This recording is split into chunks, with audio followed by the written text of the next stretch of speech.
Thank you, Jennifer, and a very good morning to all of you. My name is Mehnaz Ansari, and I'm responsible for the U.S. Trade and Development Agency's South Asia office, based here in New Delhi. And India has been one of the largest portfolio of our agency worldwide. We are very happy to be here, and on behalf of U.S. Trade and Development Agency, I extend a very special welcome to Honorable Ambassador Garcetti. Thank you, and Secretary Rajaraman, and all of you. Let me start by telling you a little bit about the U.S. Trade and Development Agency.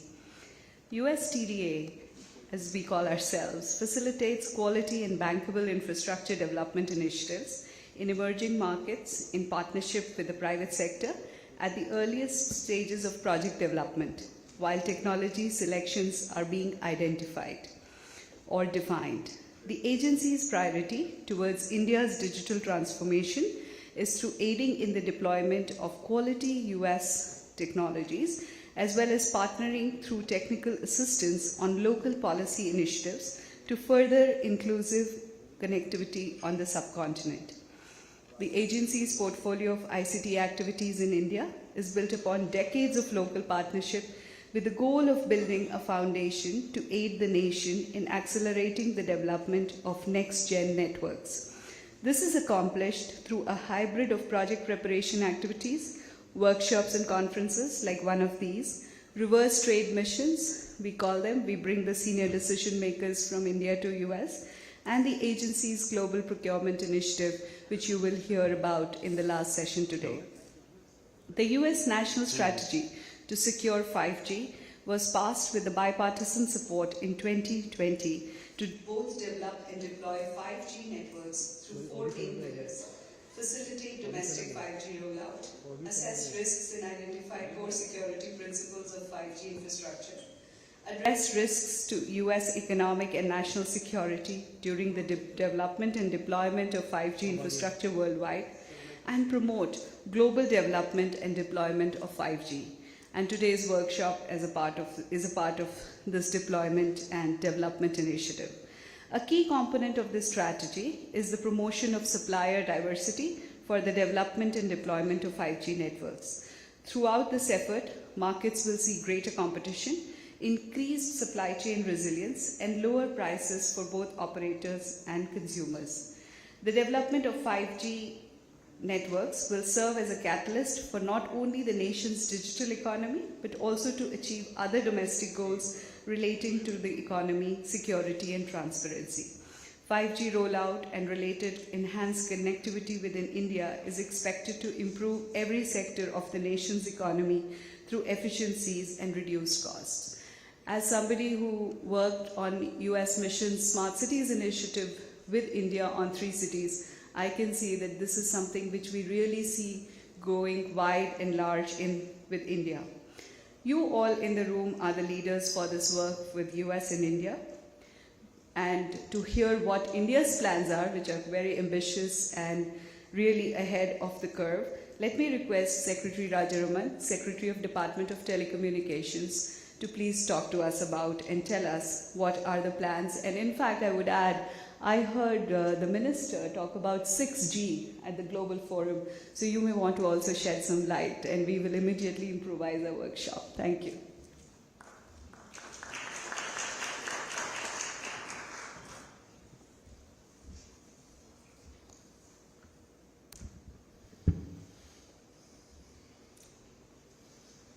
Your Excellency, Ambassador Eric Garcetti, Ms. Mehnaz Ansari, friends from USTDA and other friends from the Indian industry and the US industry, and colleagues from the various departments, including the Department of Telecommunication, a very good morning to all of you. I think.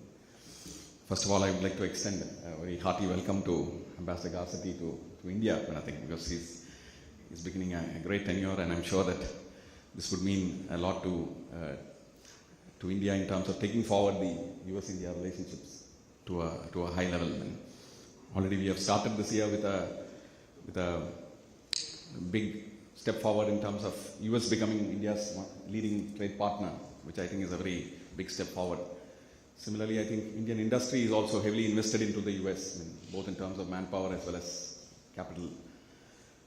So we also have a huge Indian diaspora in the US, which is probably working on emerging critical and high-end technology.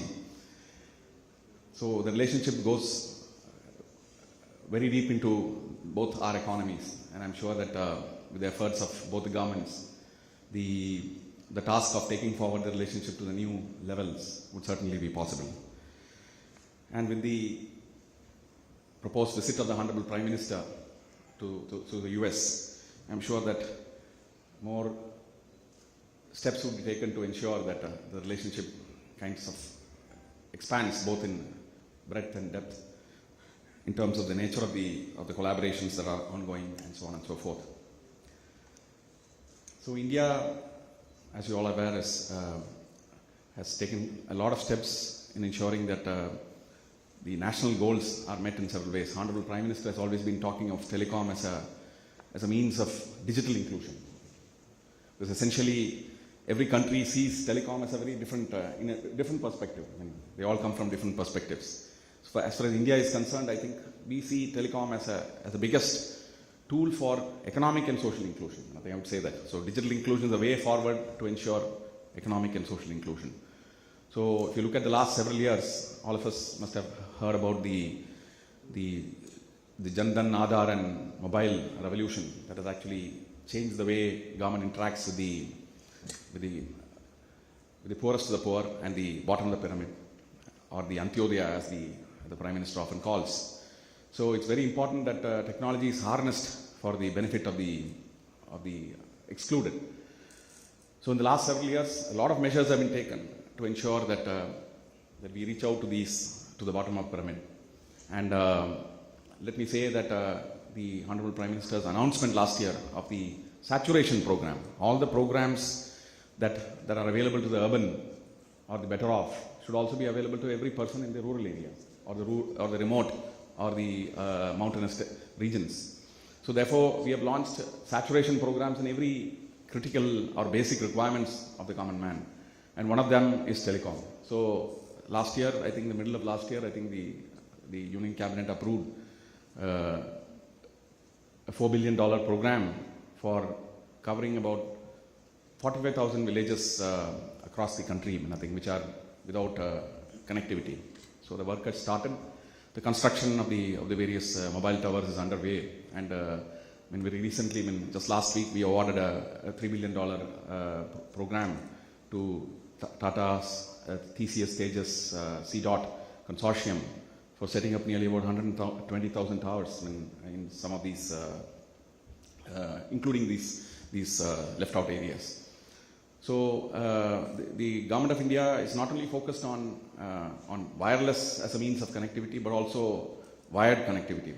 So we have a very large program called BharatNet, which aims to reach to nearly about all the 6 lakh villages in a period of time. And as of now, we have already reached fiber to about 200,000 villages. And in the next 3 years, I think the connectivity to the rest of the 400,000 villages would also be enabled. So the process of communication, I think the provision of communication has to look at all the media, because every part of the country is very different. Like the other day, I was talking to the head of NTIA, and I think so he was also talking about the programs to provide connectivity to the excluded areas through satellite connectivity. I think. So through the USAF, I think, which is a very similar program that we run. So we also look forward to the launch of satellite broadband services sometime next year. So we already have a constellation of OneWeb which is up and running, and I think we have licensed them, and we have given the preliminary licenses to them. We also have another license from Geo Platforms. We also have Starlink who is discussing with us. So we hope that next year we will have a fairly good, robust network comprising of all the 3 solutions to cater to every region of this country, given its peculiarities and constraints and so on and so forth. So we expect that over the period of time, and I think as technology evolves, a lot of convergence would happen. And I think all these technologies, as Manas just mentioned, I think we would see a lot of convergence happening as we move towards 5G advanced and 6G. And I think so getting all these technologies converged into the mobile handset is probably the biggest thing that we can ever do to simplify the life of the common man. So, we see already a lot of that happening, and we hope that over the next several months and years, I think we will see a lot of these technologies becoming very affordable and converged as far as the user is concerned, so that he is left out of the complexities of the technology, which can best be kept at the back end. So it's very essential that as we move up the technology chain, that standards are ensure this principle of affordability, inclusion, and at the same time move forward in the form of greater capabilities and features and so on and so forth. So we believe that there's a great opportunity for all of us, especially the India and the US, to collaborate at international fora, including the ITU, where all these standards are discussed. I think mobile technology standards fora such as 3GPP, where I think there has to be the fundamental trust that technology must provide solutions to the billions of people in the planet, and not just for a chosen few. So, you all of us are aware that even the ITU has put on its plate the task of covering nearly about 2.6 billion people in this planet who are uncovered by any form of technology, by any form of communication, which I think is a global shame. I would say that. I think in this era of 5G and 6G, we can't have this kind of numbers in this planet. It also speaks very badly of how technology is deployed and how technology is purposed in the form of affordability and inclusion and so on and so forth. So we are very conscious of that, and I'm sure that this platform and the collaboration with the United States would help us to take these very basic principles of inclusion and affordability to the international platforms such as ITU as technology evolves and we keep building new standards. Now, while that is a very important national goal, I think we also look forward to enabling Indian companies to participate in this great job of developing technology, because essentially all countries must also join this hands of building the technology. Otherwise, technology will never serve the purposes of all the sections of society across the world. I think so. It's very important we do that. So, Honorable Prime Minister took this decision of building a program for self-reliance a couple of years back, and I must say that a lot of progress has been made. And under the Atmanirbhar Bharat, or the Self-Reliant India program, in which the focus has been to build or enable Indian companies to also to build some of these latest technologies, products from these technologies, solutions out of these technologies, and so on and so forth. So we have a number of great startups whom we are supporting. In fact, we have a program under the Department of Technology called the DCIS. And another program which was recently launched, called the Telecom Technology Development Fund, which funds nearly about $40 to $50 million, nearly about $70-80 million a year, I think, on R&D.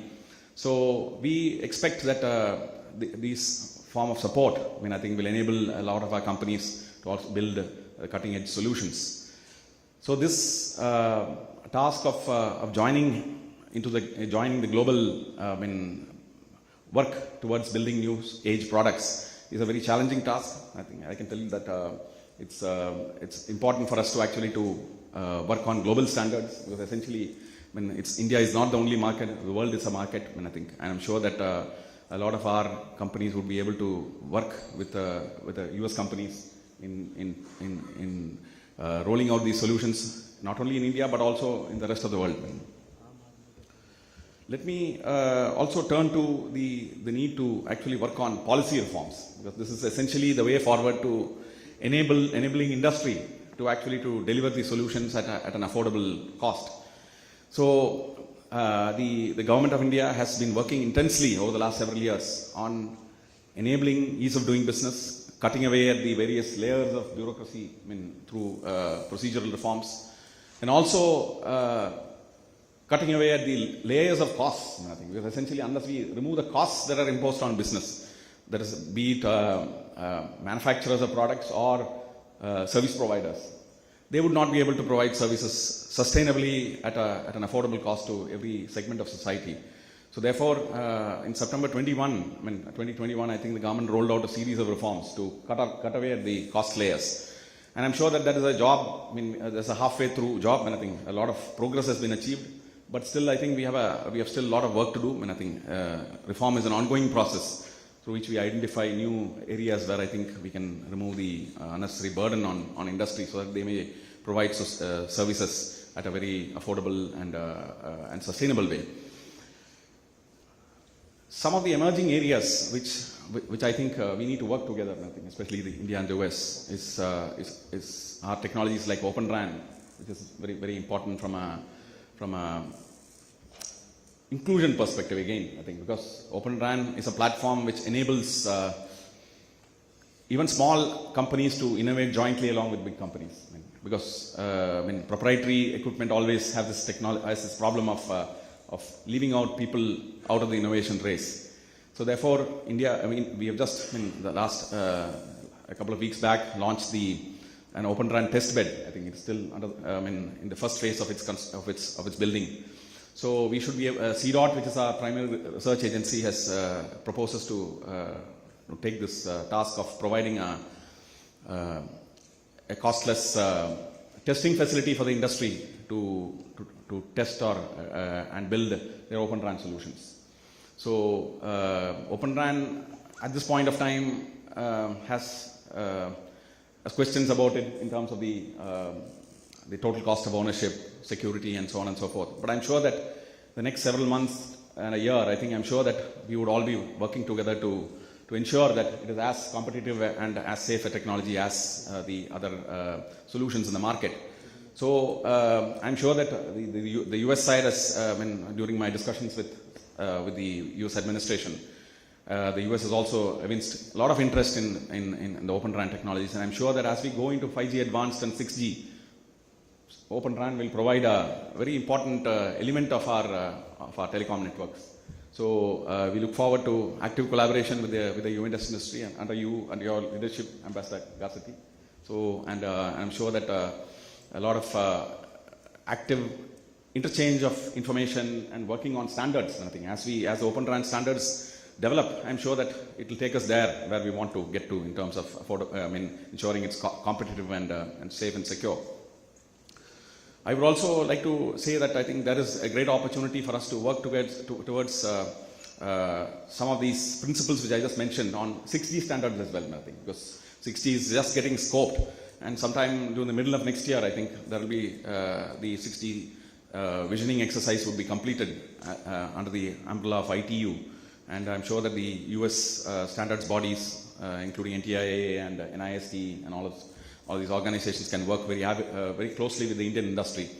And we hope that this joint collaboration will ensure that the 6G standards as they emerge would also lead to a connected world which leaves no one behind.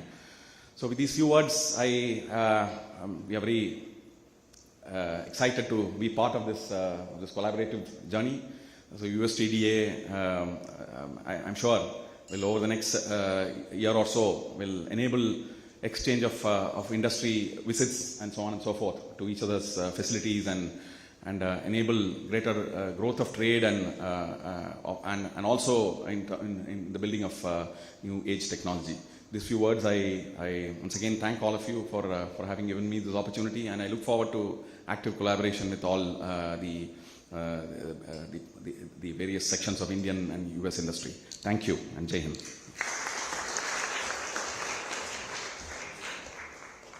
Thank you, Secretary Rajraman, for those encouraging words. And yes, indeed, there is a lot of collaboration which is happening, which will continue and which will increase. Certainly, as you said, in this space, as US companies are extremely excited to participate. And we are also hosting the Cybersecurity Trade Mission, which our US Commercial Service is hosting, and a lot of the members of the Trade Mission are also in the room today hearing this conversation, and I'm sure they'll take back the interest which India projects for working with US. Thank you again, and I would just add on standards that USTDA has been working with its third iteration with India on the standards cooperation with American National Standards Institute, NIST and others. So we certainly look into this space very closely and actively. I think it's time for the moment, as I would love to call it. Ambassador, when we conceived this workshop, it was supposed to be of 50, 60 people, a small round table, and we were planning to do we were also very confused who will come to this event. And I think since you have arrived, you have changed the charisma of what we do in India and how US mission is perceived in India. So thank you. And it's an extreme honor to have you with us today to hear about the initiatives which US administration is doing. You are very busy with the big visit happening next week, and without much ado, I'll turn to you to tell us more about it. Thank you.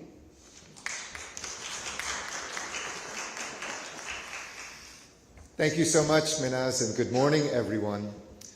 What a smart group of human beings are in this room, because on the hottest day in Delhi yesterday, maybe will be even hotter today, you're inside in the air-conditioned hotel. So you start out being incredibly intelligent for making the choice to be here today instead of out there.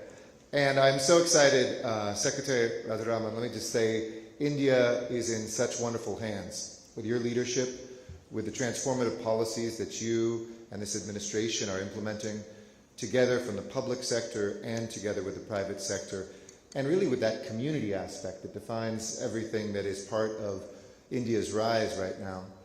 This is the most exciting nexus in the world. The US-India relationship is where it is at. Don't just take the word of the US Ambassador to India. I went to the United States 3 weeks ago for our Select USA conference, which the Commerce Department in the United States puts on, where we invite the entire world to come invest in the United States.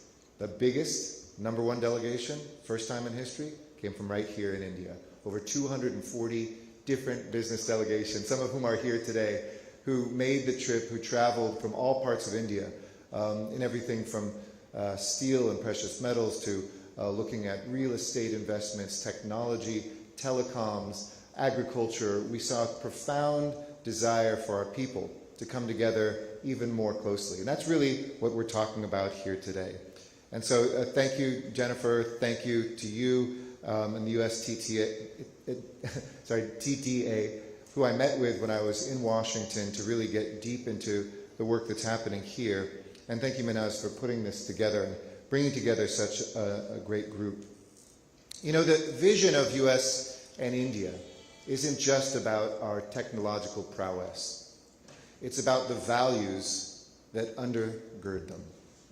That we are two democracies, the oldest and the biggest, or the two biggest, whichever one you want to say.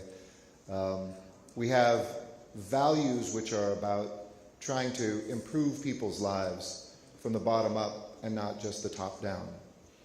Our National Security Advisors, in preparation for the visit of the Prime Minister for a state visit next month to Washington, D.C., are collaborating intensely around critical emerging technologies, including the work that we're talking about here today. And this weekend, I kind of put together what my interpretation of that work is.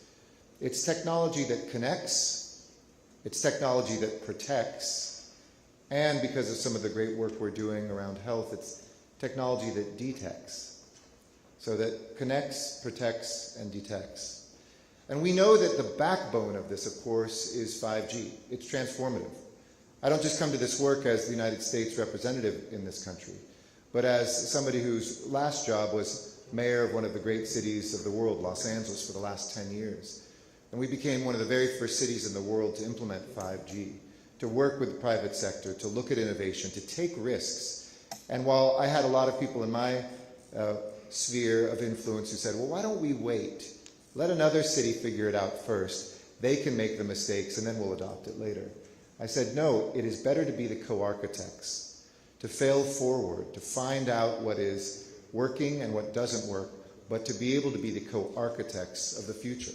And I think that's what this room is today. It's about the architects, the innovators, and the investors who want to write that history and write that future together. And India, with its vast population, its thriving digital economy, the use of technology that in some ways is leapfrogging other nations around the world, is poised to leverage the transformative power of 5G and 6G, as Secretary mentioned, to catapult itself to the forefront of the digital revolution. I was at dinner with a group of religious leaders here in New Delhi from every faith, and I think it was one of the leaders said, you know, all this talk about 5G, 6G, 7G, here in India we have something more powerful than all of those, Guruji. But I thought that was pretty good.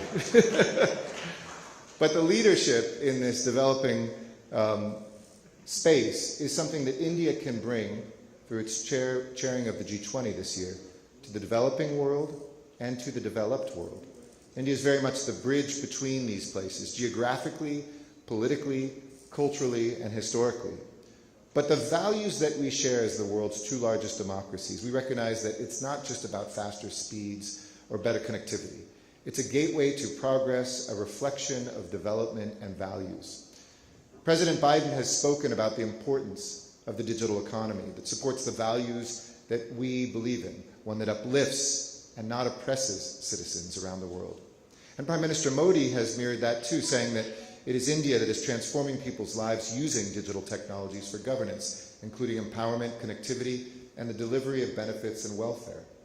So our leaders' shared vision is a digital economy built around transparency, accountability to the people, the rule of law, and the protection of our basic rights. Those are things that bring us together and are in contrast to others who seek technology for other means.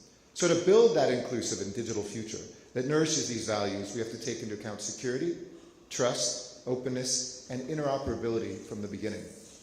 That's why we are seeking to support India and other nations in promoting the responsible global deployment of 5G and next-generation networks, and why this is a high priority for the Biden administration and the United States today. When it comes to 5G, trust is an absolute necessity. We know it's impossible to eliminate all security risks, but we can minimize the possibility that the architects who build the networks will abuse those networks to undermine its security, its confidentiality, its integrity, and availability. And the US and India are committed to collaborating on this together. Users also need to trust their networks too. Their most sensitive information flows, their personal information, their most sensitive interactions. And if trust cannot exist if they're compelled by authoritarian governments to disclose data with no realistic legal discourse or disclosure. So there are alternatives that we are working on together that include open and interoperable approaches and architectures developed not by government mandate. In the United States, for instance, the Congress and the White House and various federal agencies are using a whole-of-government approach to support more open and more interoperable telecommunications infrastructure. But we know we can't do it alone. We need forward-looking democracies like India to join us in this mission. And we know that there is good business sense in this. When people trust their network, they trust the business and they invest in that. And that makes the business prosper as well as the people. So we're eager to work with India on these issues in the spirit of the recent Prague proposals on telecommunications supplier diversity. And I was talking with the Secretary just before about those supply lines. When I said that India can help in the developed and developing world, in the developing world together, and through your leadership in G20 this year, we can help other places deploy with more options, which today are very few. The cheapest options are not the most secure ones today. And we can help in Africa, Latin America, the Middle East, and other places here in Asia to have trusted architecture that India can help deploy. But in the developed world, India too can become a vital part of our supply chain to de-risk the world and the risks in the world right now with shared risks that we have together. And so I look forward to working with you now in the future to create this brighter digital reality. And our two nations are incredibly collaborative partners on this. The initiative on critical and emerging technologies, ISET, that initiative to have technology that protects, connects, and detects. I'll give you an example. One of the things that we're working on our US aid program with our Indian counterparts is using a telephone and coughing into it, and through artificial intelligence being able to detect whether there's tuberculosis, from that cough. This mirrors Prime Minister Modi's desire to get rid of tuberculosis in India by 2025, and with a network that can be deployed, artificial intelligence used for good, this is technology that can detect and protect the very citizens that use it. I saw this in Los Angeles when upgrading to 5G allowed us to do all sorts of things, like when we had ambulances respond to a medical emergency. We could treat with a doctor on site and not have somebody perhaps go further into injury or even die transported from the place that that injury occurred to the hospital, but instead literally save lives. We saw it in the pandemic when low-income students who otherwise wouldn't have had the bandwidth and might not have even had Wi-Fi in their home suddenly could go to school when nobody was allowed to physically be in school at the height of COVID.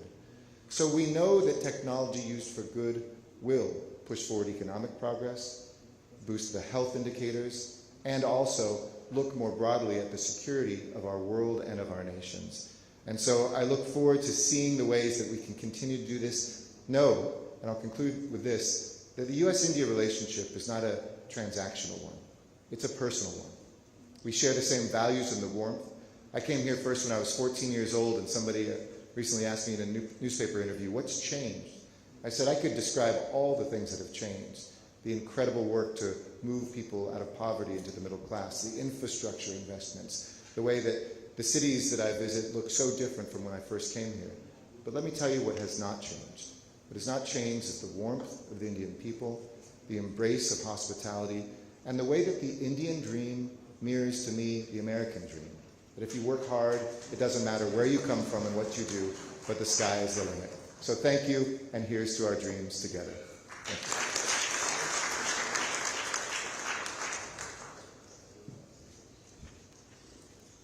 Thank you, Ambassador.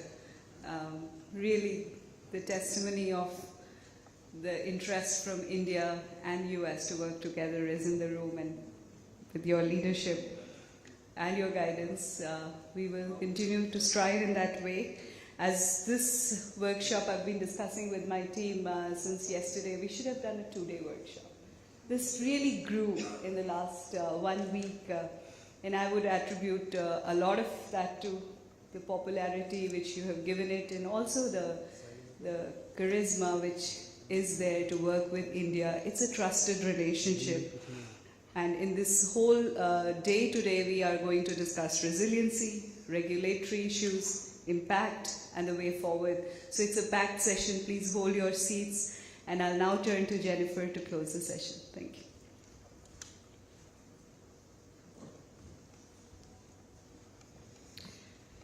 Thank you so much, Ambassador Garcetti, Mr. Rajaraman, and Minaz, for your time and your inspiring remarks this morning.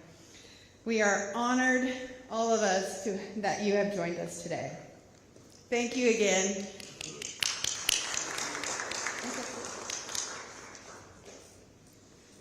Okay, everyone, at this time, I would like to share just a few housekeeping remarks. We'll wait for photo opportunity first.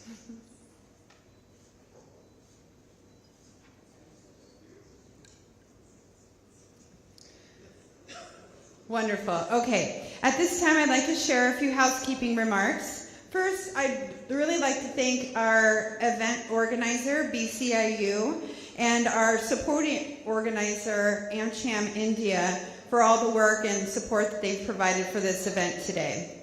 BCIU will be collecting presentations and photos from today.